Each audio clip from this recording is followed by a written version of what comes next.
Well, I got a call last night to jump on a meeting for a presentation at 9 a.m. So I was up to about 2 a.m. doing this data, compiling, and all getting it all together for you guys.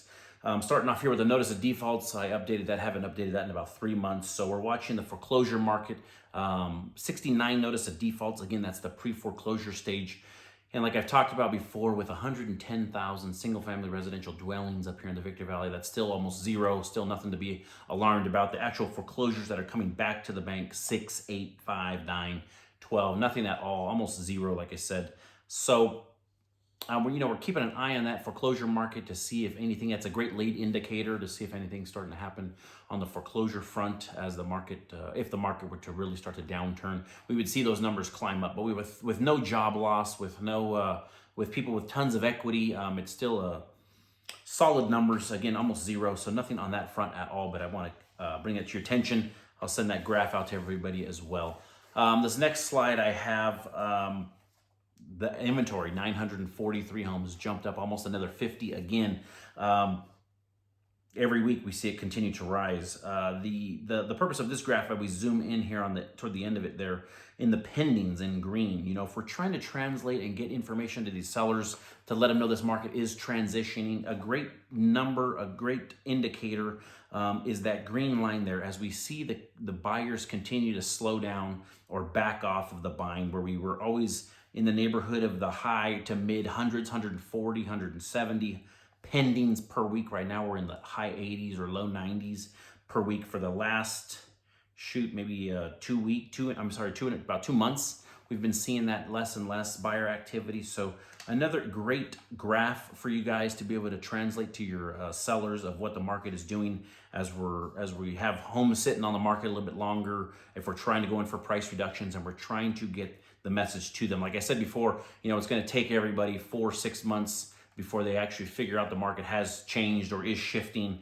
We want to be able to deliver this data with some solid numbers to them to get them to move off their price if that's the case, or as we go in for a listing, just to bring the reality to them. My weekly chart is here now, 943 homes. Purpose of this one, the days on market are 23 days on market on average. If we look at this next one, I just pulled out the last couple of years before the pandemic, June of 2019. Look at our average days on market circled there, and 58 average days on market. If we go back to 2018, is 61 days on market on average. So again, we're trying to get back to a more standard market. It's going to happen. I just wanted to bring that to your attention. Maybe again, show that seller if their home is sitting on the market, it's not out of the ordinary. The 60 days on average is a good market, and it was a great time. 2018 was a great year. 2019, another great year. So it's not out of the ordinary to be sitting on, 2 weeks. Like I gave the example last week, an agent had a listing that was on the market for 2 weeks and was freaking out. But I said, hey, shoot, that's 60 days is more of an average time, and we're seeing homes sit on the market a little longer. Again, another chart or another graphic to be able to deliver to your sellers as we're talking about the change of the market, especially the interest rate. This is a slide I pulled off of our program called Chicago Agent 1. If you don't have that, reach out to us. Let us know. We can help you out with that. But if we're looking at a $3,500 a month mortgage payment at a 4% interest rate, their purchase price was about $522,000. But as it's climbed to a 6% interest rate, their purchasing power drops about $80,000 to $442,000. So if I look at that same number, $3,500 a month, and again, we're talking about a 3.5% down FHA mortgage at 5%, $480. If it climbs up to 7%, we're at $409, $70,000 loss of purchasing power. So again, we're trying to relate this information to a seller currently on the market or a potential seller of changing times. This is just more ammunition, more tools for you guys to go out to those listing appointments and talk to your sellers that are currently on the market to let them know. I ran this other sheet here for you guys as well off of our Chicago Agent 1. This is an example of a $500,000 purchase price at a 4% interest rate. Their payment was $33.52,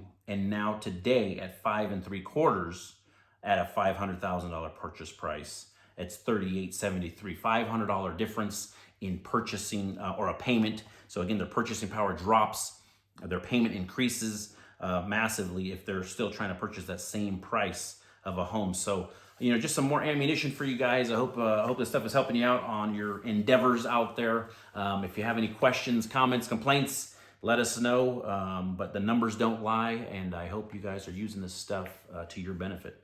Hope you have a great day. Talk to you soon.